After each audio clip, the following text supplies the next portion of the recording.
একাত্তরের বিরোধিতাকারী জামায়াত ঘোলা পানিতে মাছ শিকার করতে চায় বলে মন্তব্য করেছেন বিএনপির সিনিয়র যুগ্ম মহাসচিব রুহুল কবির রিজভী।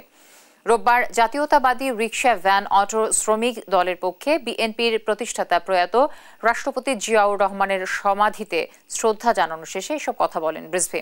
তিনি আরও বলেন, শেখ হাসিনার আমলে যারা লুট করেছে সেই এস আলমদের উত্তরসূরি হয়ে ব্যাংক দখল করেছে অনেকে।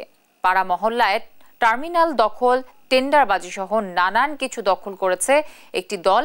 ৫ অগস্টের পর একটি রাজনৈতিক দলের আত্মসাৎ দেখেছে জনগণ। কারা পায়ের রগ কাটে তাদের চেনে জনগণ। এ সময় তিনি আরও মন্তব্য করেন, ১৯৭১ থেকে ৫ অগস্ট পর্যন্ত গণতন্ত্রের প্রশ্নে বিএনপি কখনো মাথা নত করেনি। এছাড়াও তিনি বলেন, ভারতের সাথে সম্পর্ক উন্নয়নে শেখ হাসিনাকে ক্ষমা করতে চায় জামায়াত।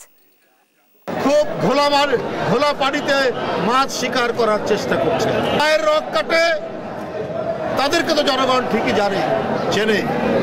প্রথমেই দেখলাম ৫ই আগস্টের পরের দিনই কি করে ইসলামী ব্যাংকগুলো আপনারা দখল করেছেন সহ অনেক সিএনজি স্ট্যান্ড দখল সহ অনেক টেন্ডার ভাগাভাগির মধ্যে আপনাদের লোকরা কি জড়িত নেই?